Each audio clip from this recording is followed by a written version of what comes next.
Students, my self Vinay Yadav, senior faculty department of chemistry CLC Sikar.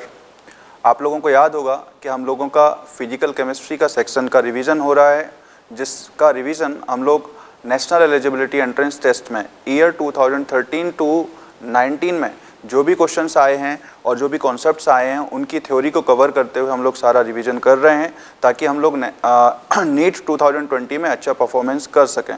Okay, तो आज जो हमारा फिजिकल केमिस्ट्री का है जो वीडियो सेशन, वो लास्ट हमारा सेशन है फिजिकल केमिस्ट्री का, जिसमें इलेक्ट्रोकेमिस्ट्री और स्ट्रक्चर ऑफ एटम वाले चैप्टर से जो भी क्वेश्चंस आए हैं उनको हम डिस्कस करने वाले हैं।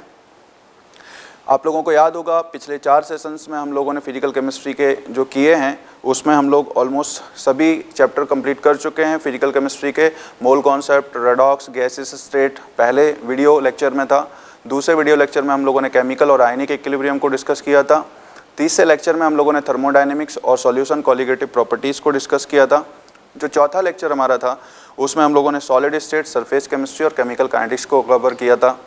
तो आज जो हमारा लास्ट लेक्चर होने जा रहा है उसमें इलेक्ट्रोकेमिस्ट्री और स्ट्रक्चर ऑफ एटम के जो क्वेश्चंस आए हुए हैं उनको हम डिस्कस करने वाले हैं। एक ब्रीफली बता दूं कि इलेक्ट्रोकेमिस्ट्री एक इम्पॉर्टेंट चैप्टर माना जाता है। करीब 1 से 2 क्वेश्चन हर साल रहते ही हैं उससे। टॉपिक हम लोग डिस्कस करेंगे उस समय उसको गो ऑन करते हुए, क्वेश्चंस को सॉल्व करते हुए। तो कौन कौन से सेक्शन से ज़्यादा इंपॉर्टेंट क्वेश्चंस बनते हैं उनको हम लोग अच्छे से तैयार करें। स्ट्रक्चर ऑफ एटम भी उसी तरीके से एक इम्पॉर्टेंट चैप्टर है। करीब 1 क्वेश्चन हर साल एवरेज तौर पे हम लोग मान सकते हैं। ओके, तो चलिए शुरू करते हैं। शुरू करने से पहले हम लोग कुछ इन्फॉर्मेशन शेयर करना चाहूँगा मैं आप लोगों के साथ। जो भी स्टूडेंट्स हमारे सेकेंड फेज़ के लिए एडमिशन्स लेना चाहते हैं, हमारे फेज़ 2 के लिए, ओके, फेज़ 1 के हमारे एडमिशन्स क्लोज हो चुके हैं। अभी जो एडमिशन्स हो रहे हैं वो ऑनलाइन हो रहे हैं, क्योंकि हम लोगों को पता है कि अभी लॉकडाउन चल रहा है और लॉकडाउन के बाद जो क्लासेस चालू होंगी, जैसे ही लॉकडाउन ख़त्म होता है तो क्लासेस चालू होने के बाद आपका जो रियल टाइम क्लासरूम प्रोग्राम है वो चालू हो जाएगा। लेकिन उनके रजिस्ट्रेशन अभी से चालू हो गए हैं और उनकी क्लासेस भी चालू हैं ऑनलाइन। हमारे clclive.in पे आप सभी बच्चों के लिए क्लासेस चालू हो चुकी हैं, लेकिन आप लोगों को उसके लिए एडमिशन्स और रजिस्ट्रेशन कराना होगा और एक रजिस्ट्रेशन अमाउंट पे करते हुए आप लोगों को उसमें एक लॉगिन मिलेगा। आप उसको ओपन करते हुए सारे वीडियोस और हमारे जो टेस्ट पेपर्स वगैरह हैं सारा मटेरियल आप लोग शेयर कर सकते हैं और अपनी प्रिपरेशन को स्ट्रॉन्ग कर सकते हैं। जो भी students 11th 12th target batches के लिए जो है एडमिशन चाहते हैं तो आप clclive.in पे जाइए और रजिस्ट्रेशन अमाउंट उसमें पे कीजिए। कुछ लोगों को जो है कन्फ्यूज़न लगेगा, रजिस्ट्रेशन अमाउंट कोई अलग से अमाउंट नहीं है। आप लोगों की जो नेट फीस रहेगी क्लासरूम प्रोग्राम की, उसमें से ये रजिस्ट्रेशन अमाउंट डिडक्ट हो जाएगी। आप लोगों का लॉकडाउन जैसे ही फिनिश होगा उसके बाद जो है आप जब एग्जैक्ट क्लासरूम चालू हो जाएंगे हमारे, उस समय वो जो आपकी नेट फीस बनेगी उसमें से रजिस्ट्रेशन फ़ीस डिडक्ट हो जाएगी। ओके, और भी कोई इन्फॉर्मेशन हमारी चाहिए तो clcparivar.in पर आप लोग जाके विजिट कर सकते हैं। हमारा यूट्यूब चैनल आप फॉलो कर सकते हैं, उसमें हमारी जो भी रेगुलर अपडेट्स हो रहे हैं वीडियोस के, जो हमारा नीट के एग्जामिनेशन और जेईई के एग्जामिनेशन के सब्जेक्ट वाइज जो वीडियो सॉल्यूशंस बन रहे हैं, उन सभी वीडियो सॉल्यूशन को आप यूट्यूब चैनल पे हमारे CLC सीकर पे सब्सक्राइब कर दीजिए और आपको नोटिफिकेशन आने लगेंगे और आप उन नए नए वीडियोस को आप देख सकते हैं, शेयर कर सकते हैं। हमारे फेसबुक पेज CLC सीकर को भी आप फॉलो कर सकते हैं। उसमें हमारे जो बॉस हैं आप लोगों को मोटिवेशनल स्पीच और जो फिजिक्स के लेक्चर्स हैं वो आप लोगों के साथ शेयर करते हैं और लाइव भी वो शाम को 6:30 बजे स्टूडेंट से बात करते हैं, पेरेंट्स से बात करते हैं, तो आप लोग उसको अटेंड कर सकते हैं। और जो हमारे बैचेस हैं वो सेकेंड फेज़ के 27 अप्रैल से चालू हो रहे हैं और ऑनलाइन क्लासेस फेज़ 2 की जो है 27 अप्रैल से आप लोग लाइव घर पे बैठ के अटेंड कर सकते हैं, जब तक आपके real time classroom program start नहीं हो रहे हैं। ओके, तो चलिए शुरू करते हैं हम लोग आज का सेशन। चलिए तो स्टार्ट करते हैं हम लोग। प्रॉब्लम 104, 103 तक हम लोगों ने डिस्कस कर लिया था। ओके, तो नेक्स्ट हम लोग डिस्कस करते हैं प्रॉब्लम नंबर 104, जिसमें इलेक्ट्रोकेमिस्ट्री का क्वेश्चन है। और ये अगर आप पढ़ें क्वेश्चन को तो At 25 degree centigrade, the molar conductance of 0.1 molar aqueous solution of ammonium hydroxide, okay, ammonium hydroxide हम लोगों को दे रखा है NH4OH, ठीक है, is 9.54 ओम इनवर्स, ओके, तो लैम्डा अपन लोगों को दे रखा है, मोलर कंडक्टेंस को लैम्डा से डिनोट करते हैं हम लोग, है ना, तो लैम्डा जो है हम लोगों को दे रखा है C कॉन्सेंट्रेशन पे 9.54 ओम inverse centimetre square mole inverse, okay, and eight infinite dilution it's molar conductance is 238, मतलब C कॉन्सेंट्रेशन आपको जो भी दे रखी है, C जो कॉन्सेंट्रेशन है 0.1 मोलर, उस पे आपकी मोलर कंडक्टेंस 9.54 दे रखी है ना, ओके, और इनफाइनाइट डाइल्यूशन पे मतलब जब डाइल्यूशन काफ़ी ज़्यादा हो जाए, कॉन्सेंट्रेशन टेंडिंग टू ज़ीरो हो जाए, उस समय जो है आपकी मोलर कंडक्टेंस जो है 238 ohm inverse centimetre square mole inverse दे रखा है, ओके। हमसे पूछा है degree of ionisation of ammonium hydroxide at the same concentration. अगर आप लोगों को याद हो तो किसी भी वीक इलेक्ट्रोलाइट के लिए जो हमारे पास फॉर्मूला है, उसके आयनाइजेशन की डिग्री निकालने का वो क्या है, आप लोगों को मैं बताता हूँ कि ये अल्फा फाइंड आउट कैसे करते हैं। डिग्री ऑफ डिसोसिएशन किसी भी इलेक्ट्रोलाइट की फाइंड आउट करने के लिए हम लोग उस इलेक्ट्रोलाइट की मोलर कंडक्टिविटी निकालते हैं उस C कंसंट्रेशन पे, और मैक्सिमम कंसंट्रेशन मैक्सिमम कंडक्टिविटी निकालते हैं जो कि इनफाइनाइट डाइल्यूशन पे होगी लैम्डा नॉट C पे, है ना।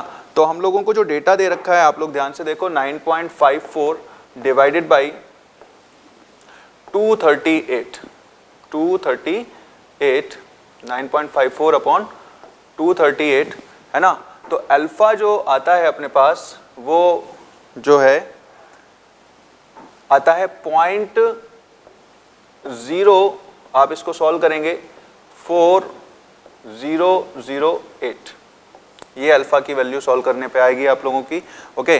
तो जब आप इसको सॉल्व करेंगे तो आपके पास जो रिजल्ट आएगा परसेंटेज के टर्म्स में हम लोगों को बताना है, तो 100 से मल्टीप्लाई कर देंगे तो ऑप्शन नंबर 1 जो है 4.008 आपका अल्फा रहेगा, मतलब 4.008%, ओके। तो चलिए नेक्स्ट क्वेश्चन की तरफ आगे बढ़ते हैं हम लोग।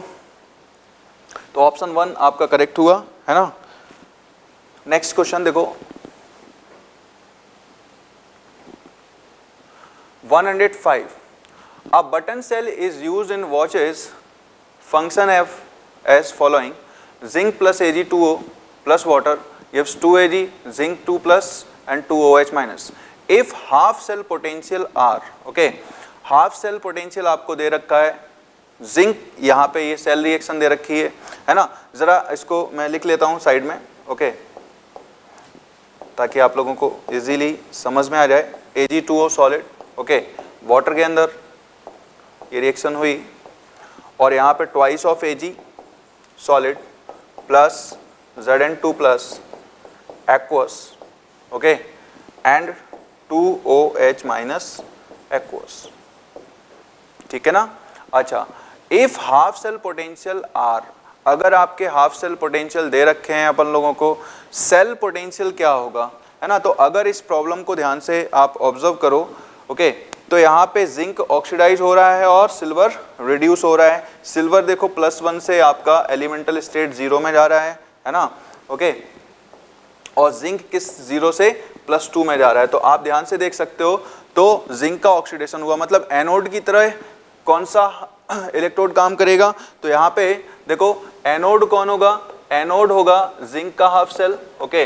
तो यहाँ पे एनोड जिंक आपका Zn+2 +2 इलेक्ट्रॉन, इसका E नॉट आपको दे रखा है, कितना दे रखा है भाई, देखो जिंक का रिडक्शन पोटेंशियल आपको दे रखा है, तो रिडक्शन पोटेंशियल आपको -0.76 दे रखा है, तो माइनस ऑफ 0.76 तो प्लस ऑफ इस रिएक्शन के लिए ऑक्सीडेशन पोटेंशियल कितना होगा 0.76 वोल्ट, है ना, okay.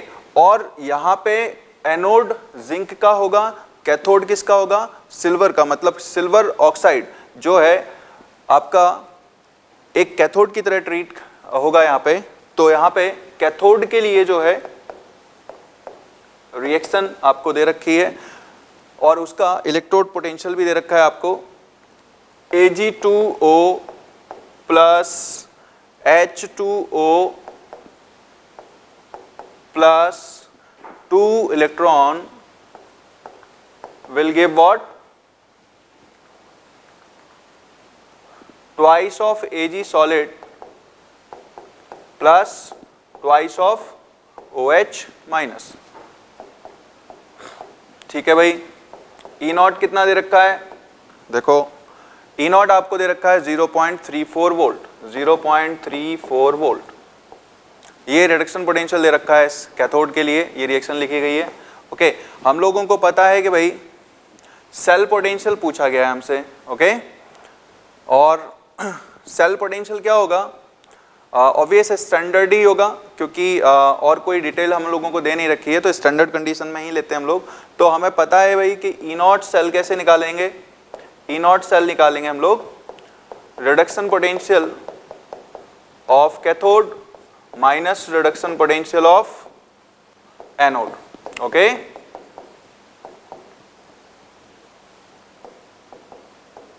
Reduction potential of cathode आपका दे रखा है कितना? 0.34, और reduction potential of anode minus 0.76 दे रखा है।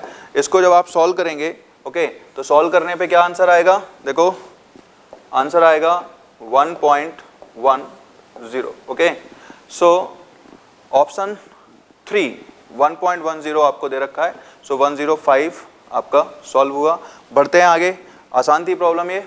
ओके, आपको बस इस प्रॉब्लम में ये समझना होता है एनोड कौन है, कैथोड कौन है, और आप सेल रिएक्शन के corresponding.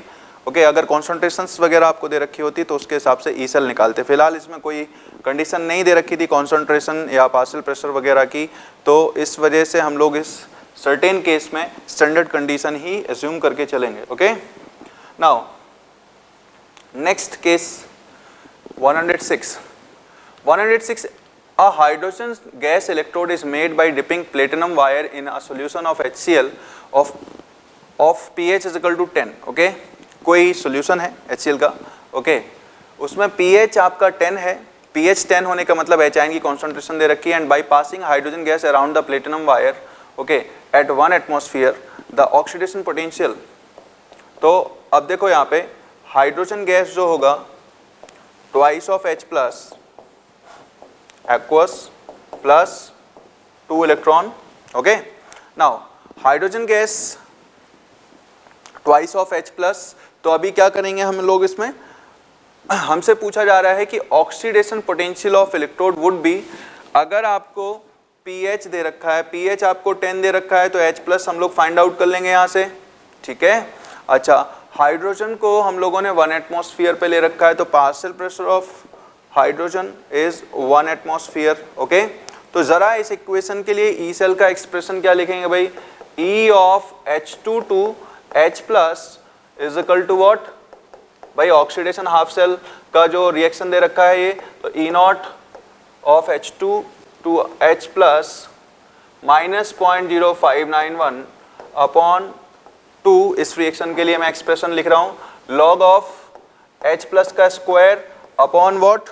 Upon partial pressure of hydrogen. Okay, so partial pressure of hydrogen ले रहा हूं मैं, क्योंकि गैसेस के लिए एक्टिव मास पार्शियल प्रेशर के टर्म्स में लेते हैं, वो भी एटमॉस्फेयर में। ओके, नाउ ये वैल्यू तो अपन को पता है सब लोगों को कि 0 होती है, तो ये मैंने 0 पुट कर दिया। ओके, नाउ अब देखो इसमें यहाँ पे अपने पास जो बचता है minus 0.0591 upon 2 log of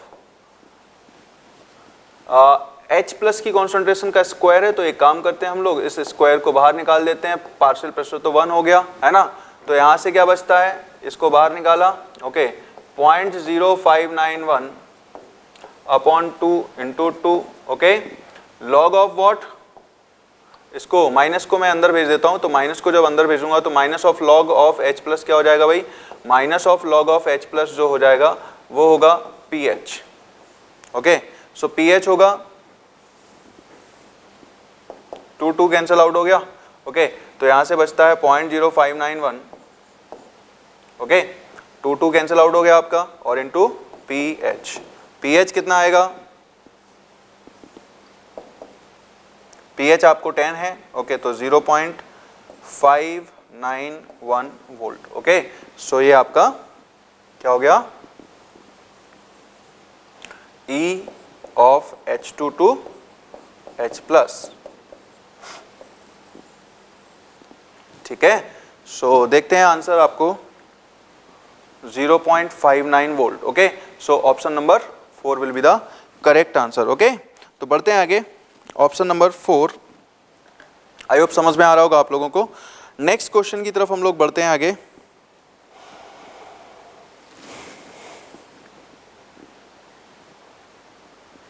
next question 107। Okay, साफ करता हूं इसको। नाउ ये क्वेश्चन हम लोग रेडॉक्स में भी देखे हैं इस तरीके का क्वेश्चन। तो यहाँ पे हम लोगों को ये देखना है कि भाई MnO4 2 minus MnO4 2 minus aqueous gives what? MnO4 minus. Okay, aqueous। तो अगर हम ध्यान से देखें तो यहाँ पे क्या होगा? +6 ऑक्सीडेशन स्टेट यहाँ पे इसका, इधर पे क्या है? +7। ओके, तो आप अगर देखें तो यहाँ पे एक इलेक्ट्रॉन लूज हुआ है, ऑक्सीडेशन हुआ है। तो 0.1 मोल MnO4 2 माइनस 2 MnO4 माइनस। तो अगर हम इस रिएक्शन में देखें तो वो कह रहे हैं कि ऑक्सीडेशन के लिए हमें कितनी इलेक्ट्रिसिटी रिक्वायर्ड होगी। अगर हम लोग इसका 1 मोल कन्वर्ट करते हैं MnO4 2 माइनस का MnO4 माइनस में, ओके, तो मैग्नेट आयन और परमैग्नेट आयन के बीच की ये रिएक्शन है। तो मैग्नेट आयन अगर परमैग्नेट में कन्वर्ट हो रहा है तो 1 मोल मैग्नेट आयन को 1 मोल परमैग्नेट में कन्वर्ट करेंगे तो भाई कितना चार्ज जाएगा? 1 फैराडे। 1 फैराडे कितना होता है? 965। 1 मोल के लिए कितना चाहिए? 1 मोल MnO4 2 माइनस को कन्वर्ट करने के लिए रिक्वायर 1 फैराडे चार्ज, और 1 फैराडे चाहिए, दैट मीन्स व्हाट? 1 फैराडे। ठीक है, अब 1 फैराडे के करस्पॉन्डिंग जो चार्ज होगा, ओके, वो कितना होता है? 96500 कूलम। जो हमें पूछा गया है वो पूछा गया है 0.1 मोल MnO4 2 माइनस के लिए। तो 0.1 मोल MnO4 2 माइनस के लिए कितना होगा? 9650 कूलम। 9650 कूलम। ठीक है ना? Okay, so option number 3 will be the correct one. चलिए नेक्स्ट क्वेश्चन की ओर आगे बढ़ते हैं हम लोग। Question number 108। The weight of silver displaced by the quantity of electricity which displaces 5600 ml of oxygen at STP। ठीक है भाई, तो ऑक्सीजन हम डिस्प्लेस कर रहे होंगे तो ऑब्वियस है ऑक्सीजन जब डिस्प्लेस करेंगे तो ऑक्सीजन के डिस्प्लेसमेंट के लिए हम लोगों का इसके 2 तरीके हो सकते हैं। एक बिल्कुल यूजुअल सा मैं तरीका बताता हूँ जिसमें हर बच्चे को समझ में आ जाए जो। ओके, इसको देखो, कोई फॉर्मूले की जरूरत नहीं है ना। फॉर्मूला भी हम लोग second law of Faraday use कर सकते हैं कि भाई weight of silver upon equivalent weight of silver is equal to what? अगर सेम इलेक्ट्रिसिटी पास करा रहे हैं तो weight of oxygen upon equivalent weight of oxygen. Okay, इस तरीके से हम लोग सॉल्व कर सकते हैं। ओके, दूसरा अप्रोच अगर हमें फॉर्मूला नहीं कोरिलेट हो रहा है क्योंकि यहाँ पे वेट के टर्म्स में नहीं दे रखा है, तो एक आसान सा तरीका और बताता हूँ मैं आप लोगों को। ओके, यहाँ से तो सॉल्व कर लेंगे, वेट निकाल लेंगे भाई ऑक्सीजन का, है ना। इक्विवेलेंट मास क्या होगा भाई? W ऑफ Ag आपको पता है, W ऑफ Ag पता है कितना है, ये आइडेंटिफाई करना है। ओके, इक्विवेलेंट मास कितना होता है भाई सिल्वर का? 108। ओके, वेट ऑफ ऑक्सीजन और ऑक्सीजन का इक्विवेलेंट वेट कितना होता है? 8। वेट ऑफ ऑक्सीजन कितना होगा भाई? 5600 ml।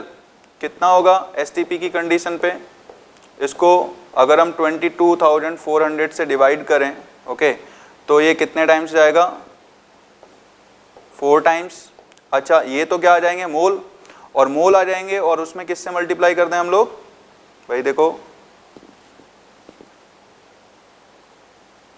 इसको मल्टीप्लाई कर देते हैं मोलर मास से, तो मोल ऑफ ऑक्सीजन कितने आए, चलो कैलकुलेट कर लेते हैं। मोल ऑफ ऑक्सीजन हमारे पास आ गए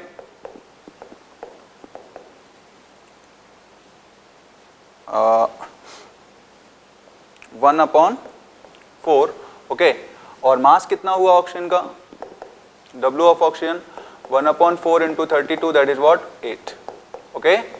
तो जरा देखो प्रॉब्लम आसान हो गई, वेट ऑफ ऑक्सीजन कितना आया 8, ओके, तो 8/8 हो गया, that is what W of Ag क्या हो गया 108 ग्राम, okay.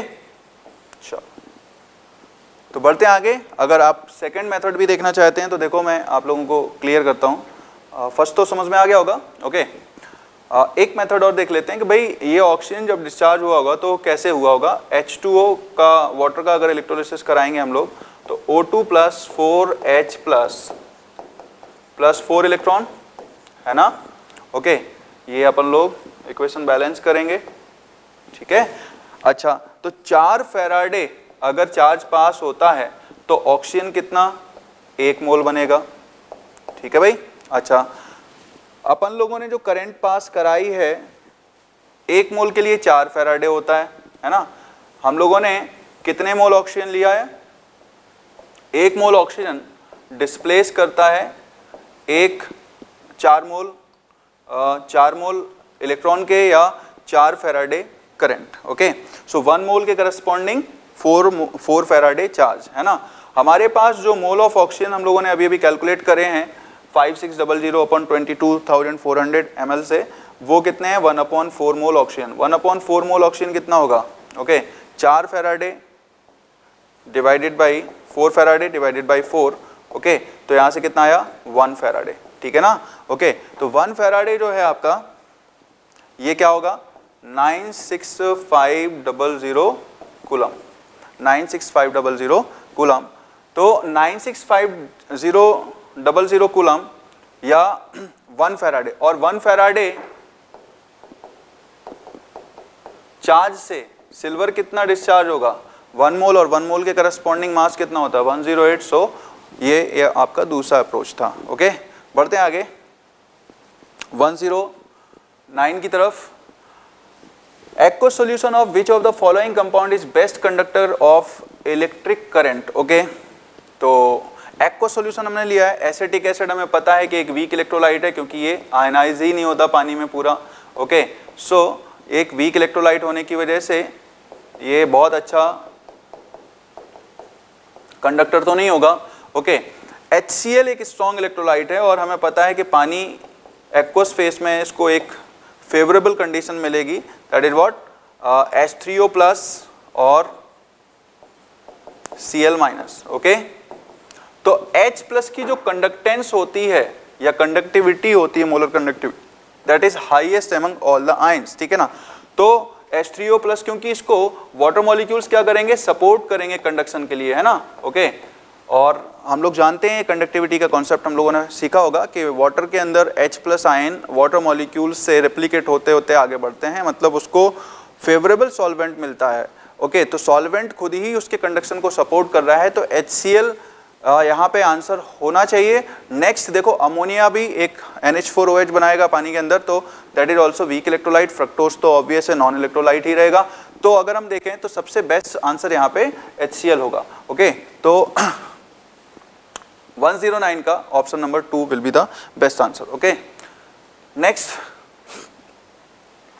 110 the pressure of hydrogen required to make the potential of hydrogen electrode 0 in pure water at 298 kelvin, ठीक है भाई, कि हाइड्रोजन जो है required to make the potential of hydrogen electrode 0 in pure water, okay. तो pressure क्या लेना चाहिए, देखो हाइड्रोजन इलेक्ट्रोड हम लोगों ने लिया, तो हाइड्रोजन इलेक्ट्रोड के लिए मैं कोई एक रिएक्शन लिखता हूँ सी, प्योर वाटर के लिए, ठीक है। तो हाइड्रोजन इलेक्ट्रोड क्या लिखेंगे हम लोग, hydrogen, okay, gives what twice of H। चलो मैंने उसको ऑक्सीडेशन हाफ सेल ले लिया, ओके। तो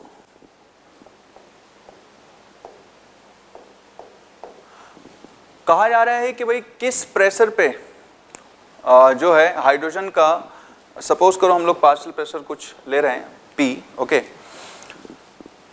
कितने प्रेशर पे इसका E सेल 0 होगा। स्टैंडर्ड कंडीशन तो है नहीं है भाई।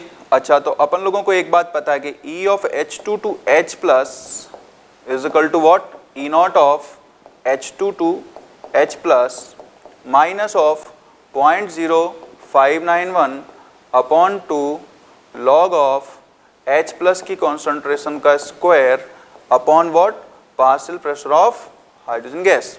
ठीक है, तो देखो यहाँ पे E नॉट ऑफ H2 ये कितना होगा भाई, ये आपका, ये तो 0 होगा। ठीक है, अच्छा, ये स्टैंडर्ड जो इलेक्ट्रोड पोटेंशियल होता है हाइड्रोजन सेल का, हाइड्रोजन इलेक्ट्रोड का, वो तो 0 ही होता है ना। इसको भी हमें 0 करना है, तो 0 is equal to what, 0 is equal to minus of 0.0591 divided by 2, okay, ये पूरा एक्सप्रेशन 0 हो जाएगा, log of what, H plus का square upon partial pressure of hydrogen. ठीक है, अच्छा, अब देखो यहाँ पे ये भी एक्सप्रेशन 0 हो गया, बचता क्या है हमारे पास, सिर्फ और सिर्फ लॉग ऑफ H प्लस की concentration, okay, upon partial pressure of hydrogen, okay, is equal to what, 0। यहां से हम लोग कैलकुलेट जब करेंगे तो क्या आएगा, देखो H प्लस का square upon partial pressure of hydrogen is equal to what, 10 की पावर 0, ओके, एंटी लॉग लेंगे तो 1 आएगा, ओके। तो पार्शियल प्रेशर ऑफ हाइड्रोजन यहां से कितना आएगा, देखो पार्शियल प्रेशर ऑफ हाइड्रोजन जो है आएगा कॉन्सेंट्रेशन ऑफ H प्लस का स्क्वायर, ओके। प्योर वाटर के लिए जो H प्लस आयन की कॉन्सेंट्रेशन होगी वो होगी 10 to the power -7, 10 to the power -7 का स्क्वायर कितना होता है भाई, 10 की power -14, okay. So partial pressure of hydrogen कितना हुआ, 10 to the power -14। ठीक है, बढ़ते हैं आगे, तो नेक्स्ट क्वेश्चन की ओर। आई होप समझ में आया होगा, आसान था, ओके। तो याद रखना ये एटमॉस्फेयर में रहेगा आंसर, ओके। सो ऑप्शन देखते हैं कौन सा सही होगा अपना, 10 to the power -4 एटमॉस्फेयर जो है आपका फर्स्ट आंसर दे रखा है, okay. So option 1 will be the right answer, okay. Next हम लोग आगे बढ़ते हैं। In the electrochemical cell zinc sulphate, ये दे रखा है आपको, the EMF of the Daniell cell is E1 when the concentration of zinc sulphate is change to 1 molar and that of copper sulfate changed to 0.01 molar, okay. The EMF changes of E2, clear, ठीक है भाई। From the following which one of the relationship between E1 and E2, आप ध्यान से पढ़ो इस question को, तो हम लोगों को E1 E2 के बारे में रिलेशन दिया है। तो अगर हम देखें तो पहले जो कंसंट्रेशंस वगैरह दे रखी हैं, तो उस समय E1 कितना दे रखा है आपको, तो चलो देखो E1 का एक्सप्रेशन लिखते हैं हम लोगों को, है ना। हम लोगों को डेनियल सेल दे रखा है, तो हम सब लोगों को याद होगा डेनियल सेल की इक्वेशन, तो E is equal to what, zinc का इलेक्ट्रोड जो है एनोड होता है और कॉपर का इलेक्ट्रोड कैथोड होता है, तो E इज इक्वल टू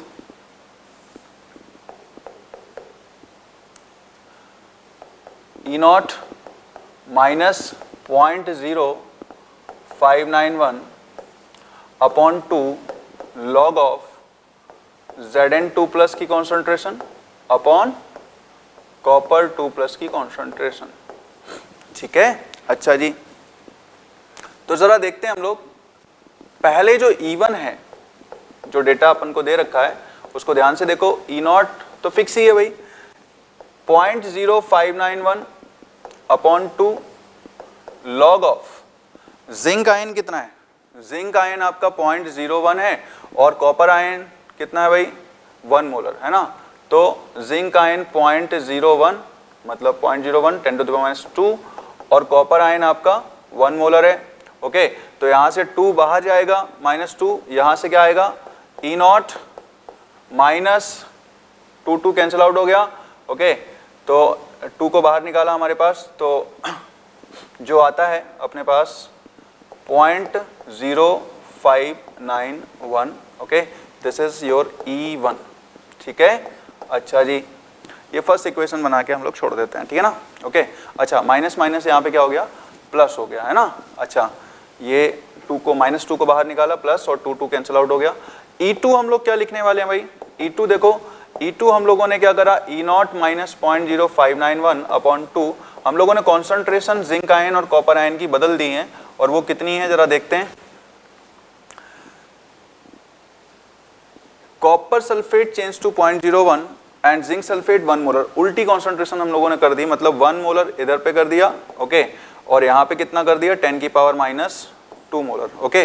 तो यहाँ से क्या आ रहा है भाई, E0 minus 0.0591 upon what 2 log of 10 to the power 2, clear. So log of 10 to the power 2 आपका आगे जाएगा, इसको 2 कैंसिल आउट हो जाएगा, यहाँ से E2 निकल के कितना आ रहा है, E2 यहाँ से आ रहा है E0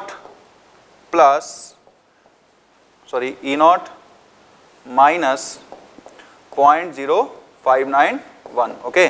तो ये आपका सेकंड इक्वेशन हुआ। अब सेकंड इक्वेशन हुआ, अब जरा ध्यान से देखो इसको, E1 is equal to what, E0 plus 0.0591 और E2 is equal to E0 minus 0.0591। तो कौन बड़ा हुआ भाई, E1 बड़ा होगा E2 से।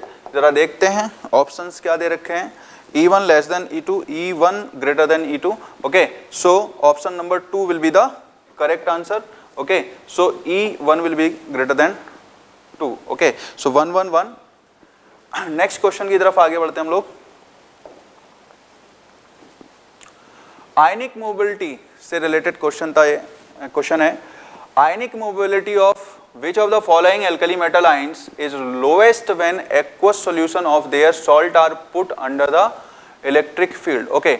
तो कोई भी आयंस जो अल्कली मेटल्स दे रखे हैं, अपन लोगों को पता है कि यहाँ पे लिथियम का जो है हाइड्रेशन एनर्जी सबसे ज़्यादा होता है। अगर लिथियम का कोई सॉल्ट लेंगे तो लिथियम का हाइड्रेशन एनर्जी उसका साइज छोटा होने की वजह से बहुत ज़्यादा होगा, और इस वजह से इसका एक्सटेंट ऑफ हाइड्रेशन ज़्यादा होने की वजह से ये सबसे बल्की हो जाता है, और बल्की हो जाने की वजह से मतलब वाटर मॉलिक्यूल्स इस तरीके से क्या होते हैं, देखो वाटर मॉलिक्यूल्स इसको इस तरीके से सराउंड कर लेते हैं ना, ओके। तो सराउंड करने की वजह से क्या होगा, इसका ओवरऑल साइज बहुत ज़्यादा बढ़ जाएगा, और बहुत ज़्यादा साइज हो जाएगा तो इस वजह से क्या होगा, लिथियम आयन जो है पर्टिकुलरली वो क्या करेगा,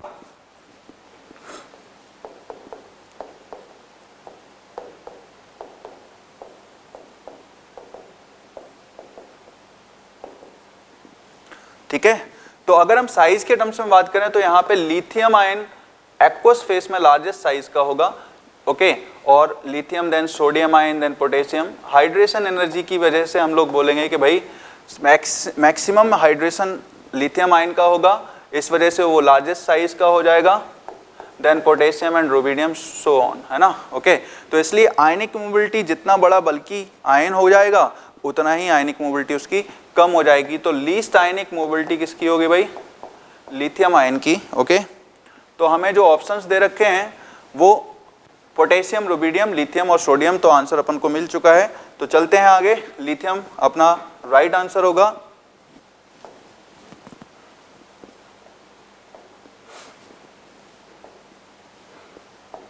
okay, now so lithium will be the right answer. चलिए नेक्स्ट प्रॉब्लम की तरफ आगे बढ़ते हैं हम लोग। कंसीडर द चेंज, ये एक अच्छा क्वेश्चन है, इसमें बच्चों को थोड़ा सा समझ में भी कम आता है और डर भी लगता है उन लोगों को, ठीक है ना। तो जरा हम ध्यान से देखें, consider the change in oxidation state of bromine corresponding to different EMF values are shown, ठीक है।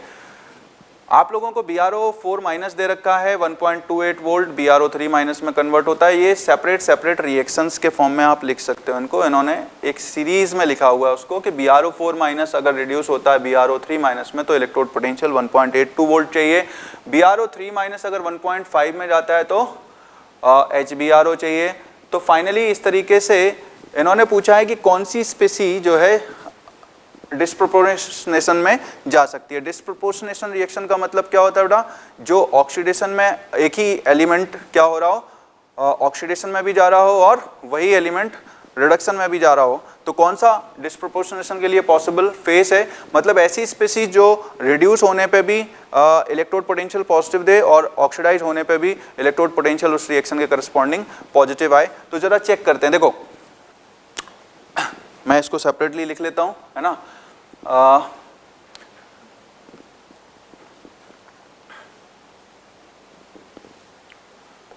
देखो BrO4 माइनस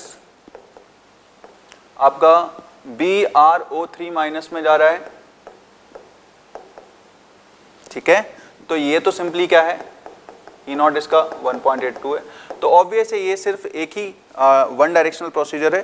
तो BrO4 minus maximum oxidation state में है इस समय, तो BrO4 माइनस आपका +7 में है, तो ब्रोमीन इससे ज़्यादा ऑक्सीडेशन स्टेट पे जाएगा नहीं, ठीक है ना। ओके, तो यहाँ पे क्या होगा, ब्रोमीन +7 से +5 में आ रहा है। ओके, तो one direction is possible. Okay, तो हम लोग ऐसा नहीं बोल सकते कि डिस्प्रोपोर्शनल में जाएगा। चलिए नेक्स्ट स्पेसी जो है हमारे पास वो कौन सी है, BrO3 माइनस, जो कि फॉरवर्ड में भी HBrO बना रही है और बैकवर्ड में भी अगर हम जाएंगे तो BrO4 माइनस बना सकती है ना। तो जरा BrO3 माइनस के लिए देख लेते हैं ना। अगर BrO3 माइनस इस तरीके से ट्रेवर्स करती है कि भाई BrO3 माइनस रिड्यूस हो रहा है HBrO में, ओके, तो आपको ई नॉट दे रखा है।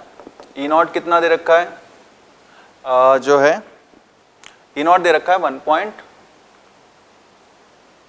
ओके, 1.5 वोल्ट है ना। अच्छा, और इसी BrO3 माइनस को हम लोग क्या करें, सेम सॉल्यूशन में ले लें और हम ऐसा मान लें कि एनोड पे क्या हो रहा है, ऑक्सीडाइज हो रहा है, एनोड हाफ सेल बना दें इसका। Okay, BrO4 minus. ओके, तो ई नॉट कितना आ रहा है, ई नॉट आ रहा है आपके पास 1.82 वोल्ट, 1.82 वोल्ट, ठीक है। अच्छा, तो BrO3 माइनस और BrO4 माइनस जरा इसको चेक करते हैं।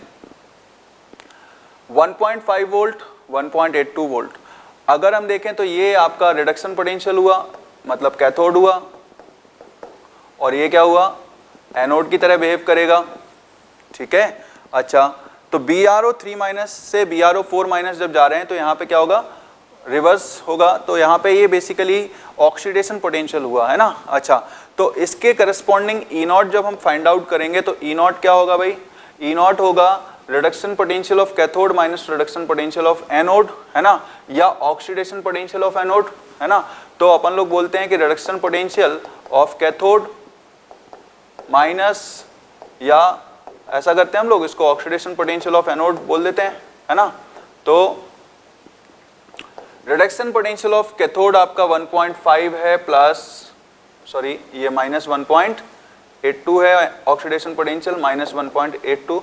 तो अगर हम देखें यहाँ पे तो ये आपकी जो वैल्यू आ रही है वो 0.32 माइनस में आ रही है। अगर ई नॉट नेगेटिव होगा तो वो सेल रिएक्शन पॉसिबल नहीं होगी। तो मतलब हम लोग बोल सकते हैं कि BrO3 माइनस आपकी डिस्प्रोपोर्शनेशन में नहीं जाएगी। ओके, नाउ नेक्स्ट जो है अपने पास स्पेसी इस सॉल्यूशन के अंदर वो है HBrO। HBrO के बाद ब्रोमीन है, तो HBrO को जरा चेक कर लेते हैं भाई।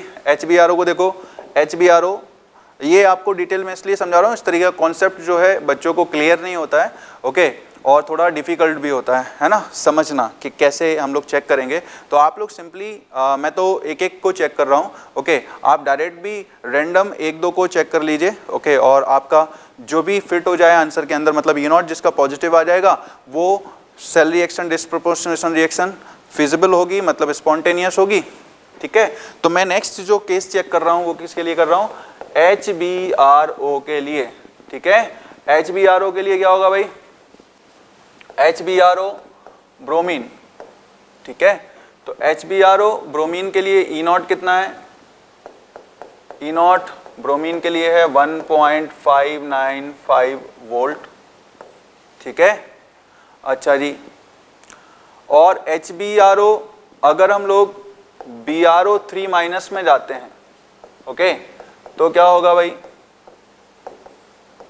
ई नॉट कितना होगा इसका, ये मैंने ऑक्सीडेशन के लिए लिखा है और ये मैंने रिडक्शन के लिए, मतलब ये रिडक्शन हुआ, ओके, और ये ऑक्सीडेशन, ओके।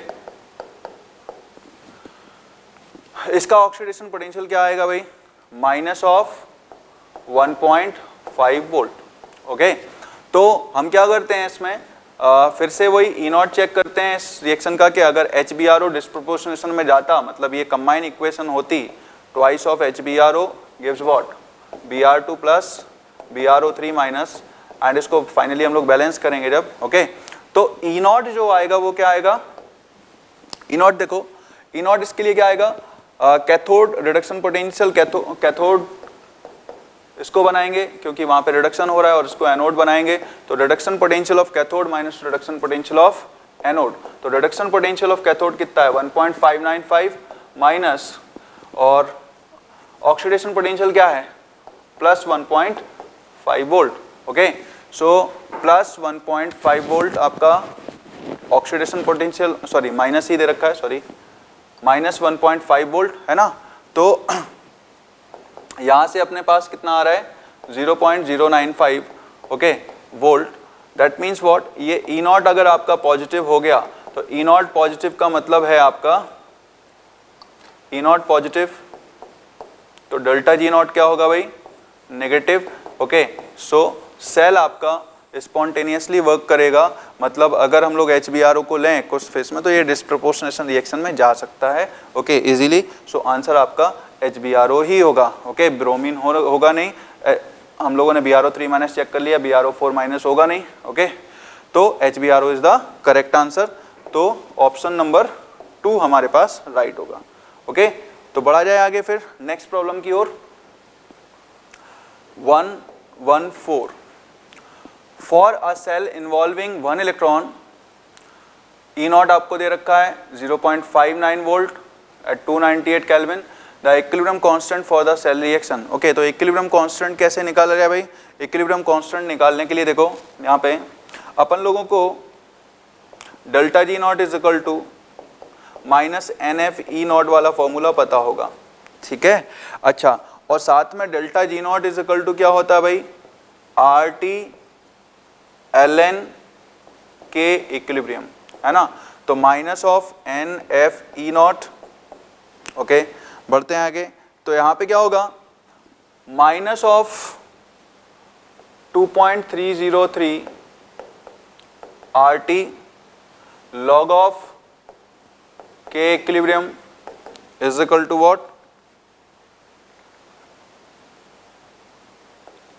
NF, और ई नॉट आपको कितना दे रखा है, ई नॉट देखो 0.59 ओके, सो 0.59 वोल्ट आपको दे रखा है ना। अच्छा, तो यहाँ से log ऑफ के इक्विलिब्रियम जब हम लोग कैलकुलेट करेंगे इसको, तो log of K equilibrium is equal to NF into 0.59 upon 2.303 R and T। Okay, जब इसको सॉल्व करेंगे n की वैल्यू वो कितना बोल रहे हैं कि for a cell involving 1 electron, उन्होंने n हम लोगों को बोल रखा है कि ये 1 इलेक्ट्रॉन है, तो n इज इक्वल टू 1 क्योंकि 1 इलेक्ट्रॉन इन्वॉल्व है उसमें। ओके, तो जब इसको हम लोग सॉल्व करते हैं तो log of K equilibrium value put करेंगे आप, तो ये एग्जैक्टली 10 आ जाता है। ओके, आसान है ये पूरा expression. Okay, RT by NF cancel out हो जाता है ओके 0.059 से, तो यहाँ पे क्या होगा के इक्विलिब्रियम यहाँ से निकल के आता है, क्या के इक्विलिब्रियम आता है 10 to the power 10। Okay, so equilibrium constant आसान कैलकुलेशन थी इसलिए हो गया। ओके, डेटा को बहुत अच्छे से मेंटेन करा गया था इस प्रॉब्लम में। ओके, तो आप लोगों को ज़्यादा समय नहीं लगेगा इस प्रॉब्लम में। तो 10 to the power 10 is what, option number 1 will be the correct answer. Okay, तो 114 नेक्स्ट प्रॉब्लम अपनी। ओके फ्रेंड्स, नेक्स्ट क्वेश्चन 115 हम लोग देखते हैं। इस क्वेश्चन में हम लोगों को एक इक्वेशन दे रखी है twice of Fe3 plus 2i minus E not they रखा है, और स्टैंडर्ड फ्री एनर्जी चेंज पूछा गया है सेल रिएक्शन का। ओके, तो क्या होगा भाई, ई नॉट आपको दे रखा है कितना 0.24, और हमें पता है कि अगर गिब्स फ्री एनर्जी चेंज निकालना है तो delta G not is equal to minus of NF E not. Okay, आपको माइनस n कितना होगा इस रिएक्शन में, जरा ध्यान से देखो, n इस रिएक्शन के करस्पॉन्डिंग होगा 2। ओके, तो जरा हम देखते हैं इसमें कि जो n है आपके पास वो 2 है, तो minus of 2 into what 96500 into E not आपका 2.4 वोल्ट दे रखा है। जब आप इसको सॉल्व करोगे तो 46320 जूल के आसपास आएगा। इसको मैंने सॉल्व किया है, 46.32 जूल आंसर रहेगा। ओके, तो ये डेल्टा जी नॉट आपका, देखते हैं ऑप्शन कौन सा है, -46.32। ओके, तो नेक्स्ट क्वेश्चन हमारा जो है स्ट्रक्चर ऑफ एटम से है। चलिए हम लोग स्ट्रक्चर ऑफ एटम, इलेक्ट्रोकेमिस्ट्री हमारा डिस्कस हो चुका है, अब स्ट्रक्चर ऑफ एटम पे हम बात करते हैं। 116 क्वेश्चन जो है, what is the maximum number of electrons that can be associated with the following set of quantum numbers, n is equal to 3, l is equal to 1 and m is equal to -1। Okay, maximum number of electron that can be associated. अगर हम लोग quantum number की values को assign कर रहे हैं, n is equal to 3, l is equal to 1 and m is equal to -1, okay, तो देखो यहाँ पे कि 3p ये थर्ड ऑर्बिट, l जो है आपका p सबसेल हुआ, m जो है पर्टिकुलरली अगर हमने असाइन कर दिया तो p सबसेल का कोई एक ऑर्बिटल होगा। मतलब अगर हम लोग 3 क्वांटम नंबर को फिक्स कर देते हैं तो वो एक्चुअली इंफॉर्मेशन किसके बारे में देता है, एक ऑर्बिटल के बारे में। अगर हम लोगों ने 4 क्वांटम नंबर फिक्स कर दिया तो that means that is the information relevant to an electron lying inside the atom. मतलब एटम के अंदर मौजूद एक इलेक्ट्रॉन की सारी इन्फॉर्मेशन मिल जाती है। लेकिन अगर 3 क्वांटम नंबर हमें फिक्स करे हैं तो एक ऑर्बिटल की इन्फॉर्मेशन है। मतलब ये तीनों सेट ऑफ क्वांटम नंबर किसी एक ही ऑर्बिटल को रिप्रेजेंट कर रहे हैं, है ना। उस एक ऑर्बिटल में मैक्सिमम इलेक्ट्रॉन कितने आ सकते हैं भाई, एक ऑर्बिटल में मैक्सिमम इलेक्ट्रॉन आ सकते हैं 2। तो this is the answer 2। Okay, तो आसान था क्वेश्चन। नेक्स्ट प्रॉब्लम की ओर बढ़ते हैं हम लोग। Question 117, based on the equation E is equal to -2.178 into 10 to the minus 18 joule z square by n square, certain conclusions are written, which of them is not correct। Okay, energy का एक formula हम लोगों को दे रखा है, आप लोग इसको नोट करें। ये नील बोर एटॉमिक मॉडल में हम लोगों ने पढ़ा है, ओके, सबको याद होगा।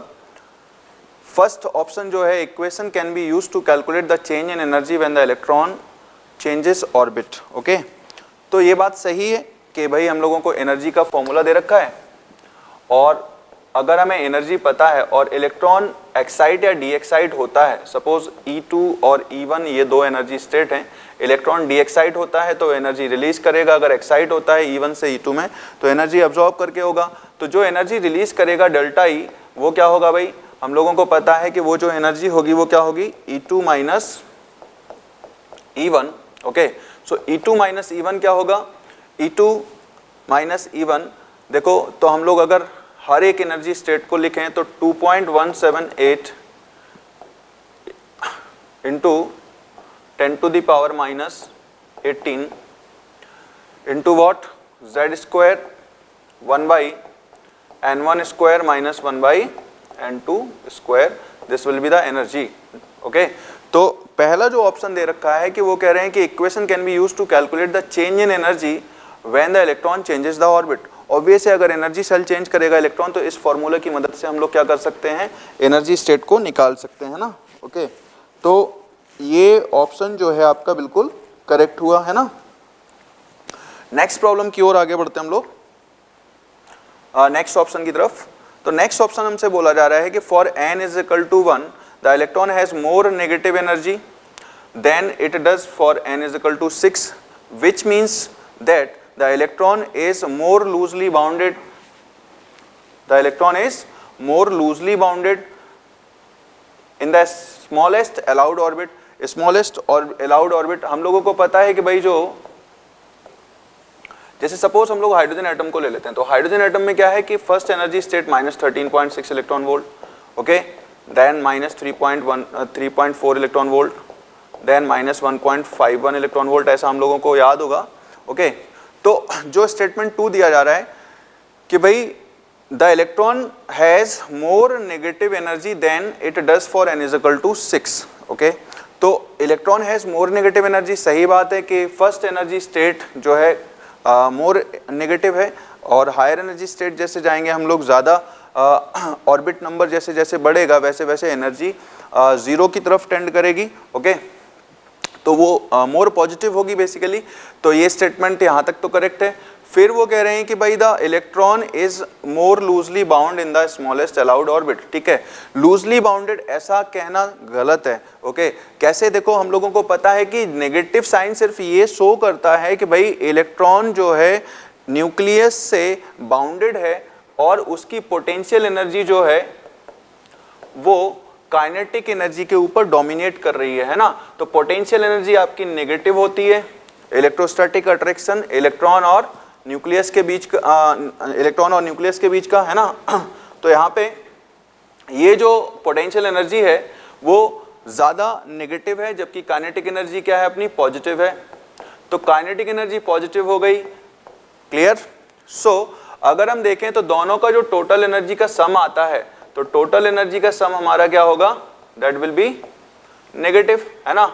अच्छा, और वो कैसे पता चलता है हम लोगों को, पोटेंशियल एनर्जी जो होगा ना, जब इसका रिजल्ट हम लोग निकालते हैं तो potential energy is equal to minus magnitude of kinetic energy, okay. और अगर हम लोग टोटल एनर्जी निकालें तो total energy is equal to what, kinetic energy plus potential energy, मतलब minus times of kinetic energy, okay.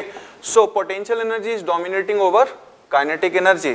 तो अगर इलेक्ट्रॉन न्यूक्लियस के क्लोजर ऑर्बिट जो होंगे उनके पास रहेगा या उसमें रहेगा तो अट्रैक्शन ज्यादा होगा, और उस केस में क्या होगा, स्ट्रांगली बाउंडेड रहेगा, ना कि लूजली बाउंडेड रहेगा। तो ये स्टेटमेंट 2 जो है आपका इनकरेक्ट हुआ, ओके। तो ये स्टेटमेंट आपका आंसर होना चाहिए, लेकिन फिर भी हम लोग थर्ड और फोर्थ ऑप्शन एक बार पढ़ लेते हैं, ओके। तो एक 2 ऑप्शन हमें आंसर के तौर पे तो दिख रहा है, ओके, लेकिन थर्ड और फोर्थ को भी जस्टिफाई कर लेते हैं। The negative sign in the equation simply means that the energy of the electron bound to the nucleus is lower than it would be if the electron were at infinite distance। जैसा कि मैंने बोला कि negative sign क्या show कर रहा है कि the energy of electron bound to the nucleus is lower than it would be, मतलब इलेक्ट्रॉन की जो है एनर्जी अगर बहुत ज्यादा डिस्टेंस पे, मतलब एटॉमिक न्यूक्लियर इंटरेक्शन से ज्यादा डिस्टेंस पे अगर इलेक्ट्रॉन पहुंच जाएगा तो उसकी एनर्जी क्या हो जाएगी, 0, ओके, 0 इलेक्ट्रॉन वोल्ट, मतलब एनर्जी स्टेट इनफाइनाइट पे, क्लियर, फाइन। तो अगर इलेक्ट्रॉन की बात करें हम लोग, तो ये इलेक्ट्रॉन जो है ना वो higher maximum higher energy state जो होगी इसकी, वो जब एटम को छोड़ेगा तो उस समय इसकी एटम के रिस्पेक्ट में एनर्जी 0 हो जाएगी, ओके। तो नेगेटिव साइन क्या शो कर रहा है, नेगेटिव साइन यही शो कर रहा है कि इस एनर्जी स्टेट इनफाइनाइट पे, ओके, जहां पे इलेक्ट्रॉन की एनर्जी 0 हो गई है, उससे जो भी ऑर्बिट्स की एनर्जी होगी, अलाउड ऑर्बिट्स जो भी होंगे इलेक्ट्रॉन्स के, उनमें जो एनर्जी होगी वो इस एनर्जी से कम होगी। सिर्फ नेगेटिव साइन का यहाँ पे ये मतलब है, मतलब electron is more strongly bounded, okay. Energy state 0 का मतलब, या energy state infinite, an infinite जब होगा तो एनर्जी स्टेट क्या होगी, मैक्सिमम होगी, और उस समय इलेक्ट्रॉन एटम के न्यूक्लियर अट्रैक्शन को छोड़ चुका होगा, मतलब एटम से एस्केप कर चुका होगा, ओके। तो ये स्टेटमेंट करेक्ट हुआ। नेक्स्ट क्या है, larger the value of n larger the is the orbit radius, okay. तो चलिए ये बात भी करेक्ट है हमारा, इस डायग्राम में ही देख लेते हैं हम लोग कि अगर हम लोग न्यूक्लियस से डिस्टेंस देखें तो क्या होगा, न्यूक्लियस से डिस्टेंस जो होगी R1, R2 and R3 and so on, okay. तो नील बोर फॉर्मूले से हम लोगों को पता है कि radius is equal to what, 0.529 into n square by z angstrom, ठीक है ना, ओके। तो रेडियस जो है वो क्या है, directly proportional to what, n square, मतलब ऑर्बिट नंबर के क्या है, स्क्वायर टाइम्स है। ऑर्बिट नंबर जैसे जैसे बढ़ेगा रेडियस स्क्वायर टर्म्स में बढ़ेगी, ओके। तो ये स्टेटमेंट भी करेक्ट हुआ, तो मतलब हमारा मोस्ट अप्रोप्रिएट आंसर जो है, जो कि इनकरेक्ट स्टेटमेंट है, वो ऑप्शन नंबर 2 है। चलिए आगे बढ़ते हैं हम लोग। Okay, the value of Planck constant is 6.63 into 10 to the power minus 34 joule second. The speed of light is 3 into 10 to the power 17 nanometer per second. Which value is closest to the wavelength in nanometer of a quantum of light with the frequency of 6 into 10 to the power 15? Okay, तो frequency आपको दे रखी है कितनी, 6 into 10 to the power 15 hertz, okay, या second inverse। हम लोगों से पूछा गया आ रहा है कि कौन सा क्लोजेस्ट वेवलेंथ होगा, तो वेवलेंथ क्या होगा, nu is equal to what, c by lambda. तो c क्या है आपके पास, c है आपका 3 इंटू 10 टू द पावर 17। हम लोगों को नैनोमीटर में ही आंसर देना है, तो हम लोग इसको नैनोमीटर में ही रखते हैं c की वैल्यू को। और लेमडा क्या है, लेमडा आपका 6 into 10 to the power 15, sorry lambda तो हमें फाइंड आउट करना है, तो लैम्डा क्या होगा भाई, lambda will be what, c by new. Okay, तो जरा इसको सॉल्व करते हैं हम लोग कि c क्या है आपका, c 3 into 10 to the power 17 divided by what, 6 into 10 to the power 15। Okay, तो यहां से क्या आया, यहां से आया 300 अपॉन, देख सकते हैं आप लोग इसको सॉल्व करके। Okay, so answer will be what, 50 will be the answer, lambda is equal to 50 nanometer. Okay, I hope समझ में आया होगा, आसान सा क्वेश्चन था। अच्छा, कुछ बच्चों को ये लगेगा सर ये क्यों दे रखा है, ये एक अननेसेसरी इंफॉर्मेशन है, ओके, जिसका कोई यूज नहीं है यहाँ पे, बट ये है कि कुछ बच्चे इससे कंफ्यूज भी हो सकते हैं। प्लैंक्स कांस्टेंट की वैल्यू है, ओके, इसमें कुछ भी प्रॉब्लम में यूज नहीं होने वाला था। ओके, चलिए आगे बढ़ते हैं हम लोग next.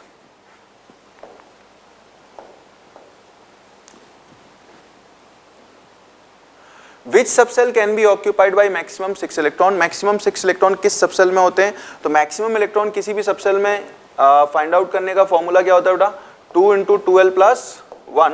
Okay, so maximum electron हम लोगों को फाइंड आउट करने हैं, तो मैक्सिमम इलेक्ट्रॉन जो है 2 into 2l plus 1। Okay, l की वैल्यू क्या होगी, अगर हम लोग l की वैल्यू 1 पुट कर दें तो l की वैल्यू 1 के लिए क्या होगा, 2 प्लस 1 दैट इज 3। ओके, तो 6 इलेक्ट्रॉन आएंगे। एल की वैल्यू 1 के लिए कौन सा सबसेल होता है भाई, एल की वैल्यू 1 के लिए पी सबसेल होता है। तो पी सबसेल ऐसा सबसेल होगा जिसमें मैक्सिमम इलेक्ट्रॉन 6 होते हैं, ये तो हमें पता ही है, एस में 2 पी में 6, ये तो बेसिक है, हम लोग जानते हैं।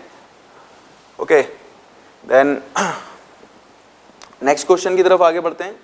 120, the set of quantum number for the 19th electron of potassium.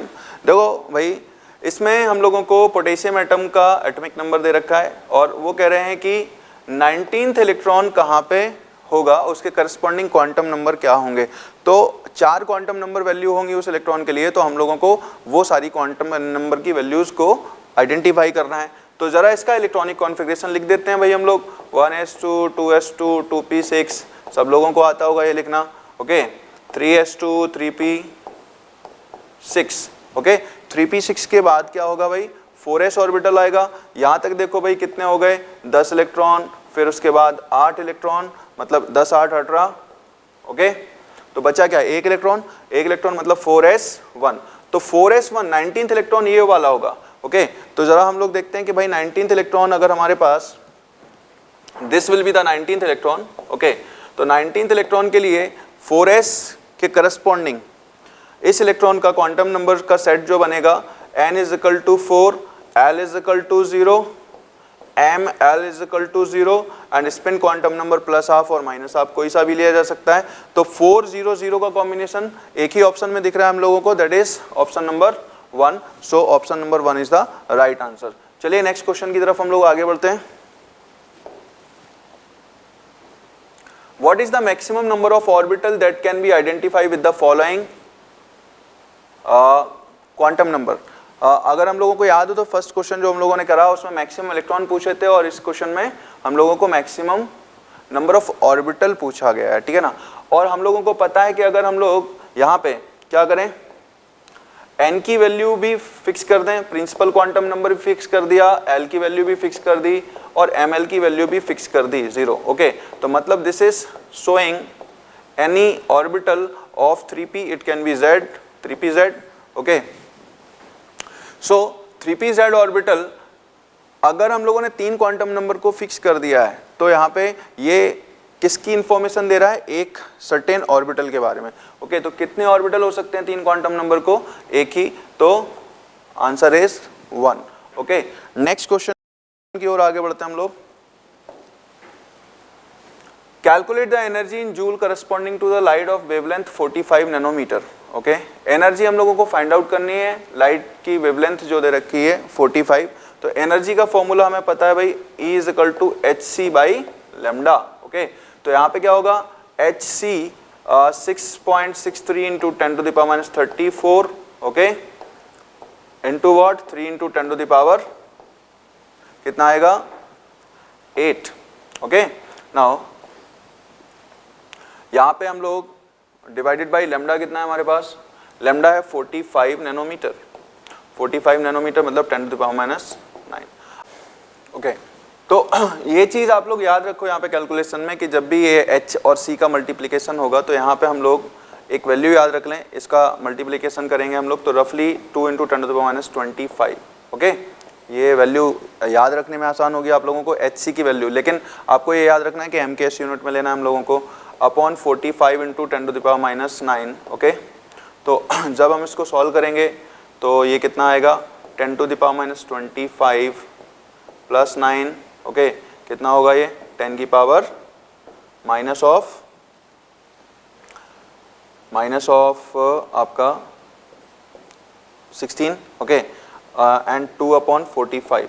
Okay, इसको हम लोग 2/45 200/45 रफली लिख देते हैं इसको, है ना।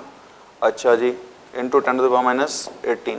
ओके, तो यहाँ से अगर हम देखें तो ये करीब आंसर क्या आ रहा होगा इसका 5 टाइम्स जाएगा, 5 और 4 के आसपास, 4 से थोड़ा ज़्यादा, 5 से कम, है ना। ओके, तो 4.42 एक ही ऑप्शन दिख रहा है हम लोगों को, इंटू 10⁻18। सो ऑप्शन सबसे अप्रोप्रिएट जो है अपना option number 4। Okay, I hope समझ में आ गया होगा, आसान सी प्रॉब्लम थी। ओके, बढ़ते हैं आगे। Next, the angular momentum of electron in D orbital. Angular momentum of electron in D orbital, तो किसी भी सबसेल के करस्पॉन्डिंग जो एंगुलर मोमेंटम होता है वो क्या होता है,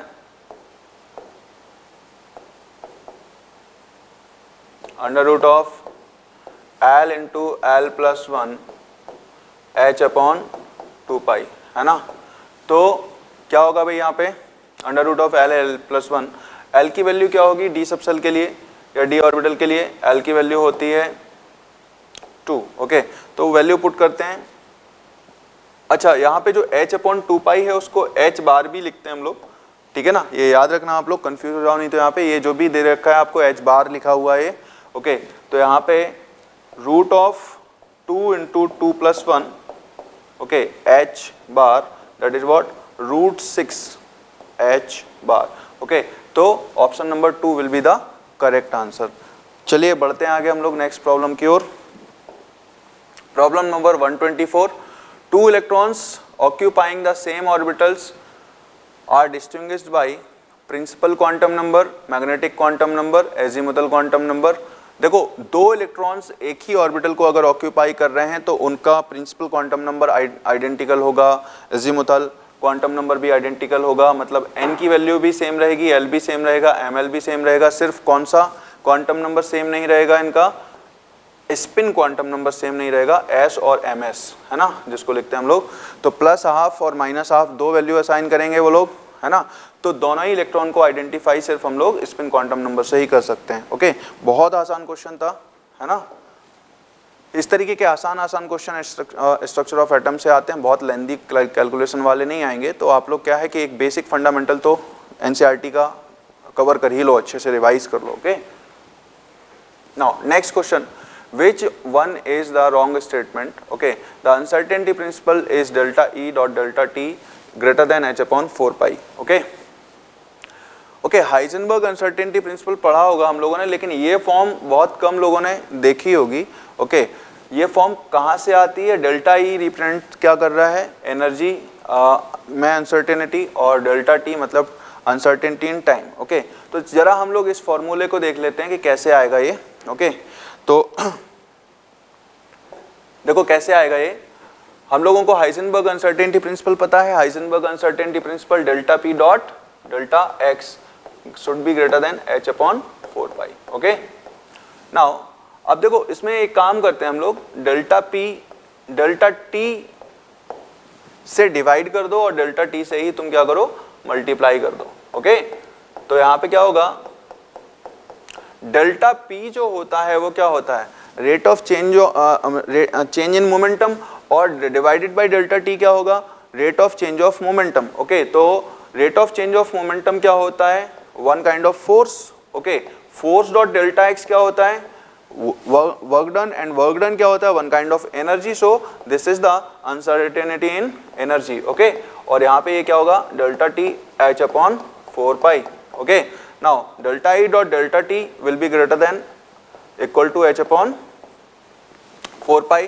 तो यहां से क्या आएगा भाई, एच अपॉन 4 पाई क्या हुआ ज़्यादा, ये जो अपना एक्सप्रेशन है वो बिल्कुल करेक्ट है। तो ऑप्शन जो फर्स्ट दे रखा है वो बिल्कुल करेक्ट है ना। बढ़ते हैं आगे हम लोग नेक्स्ट स्टेटमेंट की तरफ। Half filled and fully filled orbitals have greater stability due to greater exchange energy, okay, and greater symmetry and more balance arrangement. ये बात बिल्कुल सही है कि हाफ फील्ड और फुली फील्ड सबसेल जो है ज़्यादा स्टेबल क्यों होते हैं, क्योंकि इलेक्ट्रॉन्स की एक्सचेंज एनर्जी जो होती है वो उसको स्टेबलाइज करती है, मैक्सिमम एक्सचेंज एनर्जी आती है उस केस में, हाफ फील्ड के केस में, फुल फील्ड के केस में, है ना। ग्रेटर द सिमेट्री ऑब्वियस है, न्यूक्लियस के सराउंडिंग में जो इलेक्ट्रॉन क्लाउड का डिस्ट्रीब्यूशन होगा वो सिमेट्रिक होगा, ओके। तो और मोर बैलेंस अरेंजमेंट होगा, तो स्टेटमेंट 2 भी करेक्ट है ना। The energy of 2s orbital is less than that of 2p orbital in case of hydrogen like atom। ये स्टेटमेंट आपका गलत है।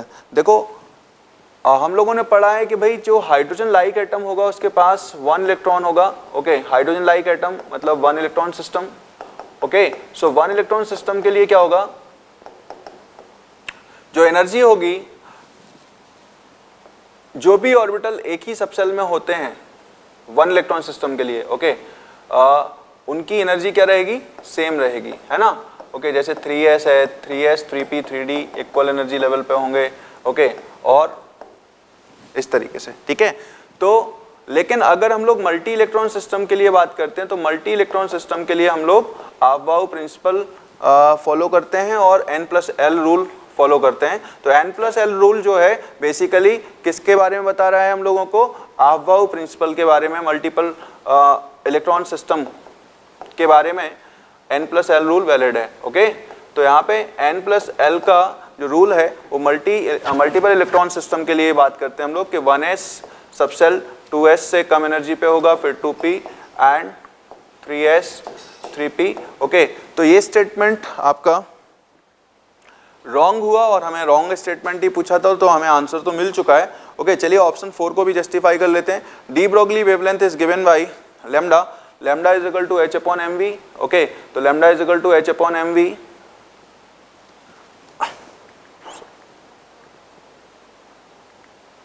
Okay, lambda is equal to h upon mv,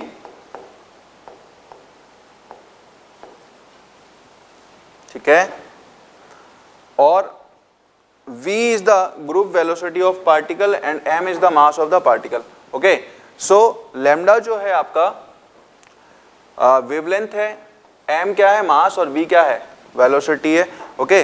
तो ये डी ब्रोगली स्टेटमेंट करेक्ट है, हम सब लोग जानते हैं, ओके, कि डी ब्रोगली वेवलेंथ क्या है, the wavelength associated with the m mass particle moving with the speed v, okay. उसका जो एसोसिएटेड वेव कैरेक्टर आता है उसका वेवलेंथ जो होता है लैम्डा h अपॉन mv के बराबर होता है, ओके। लास्ट क्वेश्चन हमारा जो है 126 क्वेश्चन की तरफ हम लोग आगे बढ़ते हैं और ये हमारा एटॉमिक स्ट्रक्चर से पूछा गया लास्ट क्वेश्चन है, ओके। तो क्वेश्चन है हमारे पास, which one of the following is wrong statement, the electronic configuration of nitrogen atom is, okay. देखो अगर हम ध्यान से देखें तो इसमें जो ब्लॉक में फिगर आउट करा है तो ये वाला जो सबसेल फिल किया गया है ये हुन्स मैक्सिमम मल्टीप्लिसिटी को वायलेट कर रहा है ना। हुन्स मैक्सिमम मल्टीप्लिसिटी रूल क्या बोलता है कि अगर किसी भी सबसेल के अंदर ऑर्बिटल्स की फिलिंग करते हैं, है ना, हुन्स मैक्सिमम मल्टीप्लिसिटी रूल ये बोलता है कि अगर हम किसी भी सबसेल के अंदर ऑर्बिटल्स की फिलिंग करते हैं तो पहले इलेक्ट्रॉन्स पैरेलल स्पिन के साथ फिल होते हैं, ओके, देन आफ्टर हम लोग पेयरिंग स्टार्ट करते हैं। यहाँ पे जो है एंटी पैरेलल स्पिन हो चुकी है, ओके। ये दो तो पैरेलल गए हैं फिर एंटी पैरेलल हो गया, तो दैट मीन्स व्हाट, ये स्टेटमेंट आपका गलत हुआ, ओके। तो आंसर हमारे पास फर्स्ट ही होना चाहिए, ओके। सेकंड, थर्ड और फोर्थ हम लोग एक बार देख लेते हैं, फिर भी उसको जस्टिफाई कर लेते हैं कि वो आंसर क्यों नहीं हो सकते। The value of m for dz² is, okay. तो m की वैल्यू जो है ml जो है dz²,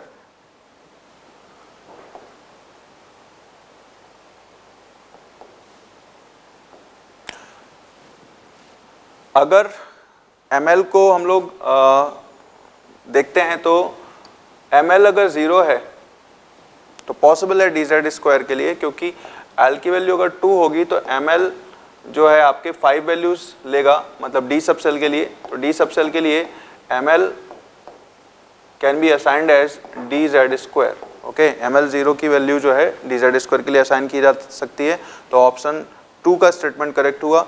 N orbital is designated by 3 quantum numbers while an electron in an atom is designated by 4 quantum numbers. Okay, तो 3 quantum numbers and 4 quantum numbers. Okay, ये बात 3 quantum numbers एक orbital को represent कर रहे हैं और एक 4 क्वांटम नंबर जो है एक इलेक्ट्रॉन को आइडेंटिफाई करने के लिए हम लोग यूज करेंगे। तो बिल्कुल सही स्टेटमेंट है ना। तो बढ़ते हैं आगे नेक्स्ट ऑप्शन की तरफ। Total orbital angular momentum of electron is s orbital is equal to 0। तो एस ऑर्बिटल जो है ना आपका, उसका एंगुलर मोमेंटम क्या होगा? टोटल एंगुलर मोमेंटम अपन लोगों ने अभी देखा under root of l l plus 1 h upon 2 pi, या एच बार लिख सकते हैं हम लोग। तो एल की वैल्यू क्या है अपने पास? 0। तो एस सब सेल के लिए एल की वैल्यू 0, मतलब एंगुलर मोमेंटम भी क्या होगा? 0। तो ये स्टेटमेंट भी करेक्ट हुआ। तो हमारा जो आंसर है, रॉन्ग स्टेटमेंट है, वो क्या है? फर्स्ट। ओके, तो उम्मीद है आप लोगों ने एंजॉय किया होगा सेशन को। और स्ट्रक्चर ऑफ एटम में अगर हम लोग देखें तो स्ट्रक्चर ऑफ एटम पर्टिकुलरली इसमें स्टेटमेंट टाइप की प्रॉब्लम ज़्यादा पूछी जाती हैं कि एटम के अंदर जो इलेक्ट्रॉनिक डिस्ट्रीब्यूशन होता है या ऑर्बिटल्स या सबसेल की इंफॉर्मेशन होती है, उससे रिलेवेंट जो प्रॉब्लम होती है ना, वो पूछी गई है। और उसमें कितने अच्छे से आप कॉन्सेप्चुअली उस चीज़ को समझते हैं। ओके, तो ये स्ट्रक्चर ऑफ एटम के बारे में हम लोगों ने डिस्कस किया। उम्मीद करता हूँ कि आप लोगों को ये पाँचों सेशन बहुत पसंद आए होंगे और आप लोगों के लिए काफ़ी हेल्पफुल भी रहे होंगे, है ना। तो हम लोगों ने इस तरीके से 5 वीडियो लेक्चर्स के थ्रू आप लोगों की फिजिकल केमिस्ट्री का रिवीजन कराया, जिसमें नीट के एग्ज़ाम में फ्रॉम ईयर 2013 टू 2019 में जो भी क्वेश्चंस आए हैं उनको हम लोगों ने कवर करा। ओके, तो आप लोग पढ़ते रहिए, इसी तरीके से लगे रहिए, CLC के साथ बने रहिए। आप लोगों का जितना हो सकेगा हम सारे टीम मिलके आप लोगों को सपोर्ट करते रहेंगे वीडियो लेक्चर्स के थ्रू। ओके, तो आप अपनी कंटिन्यूटी बनाए रखिएगा स्टडी का। Okay, thank you very much.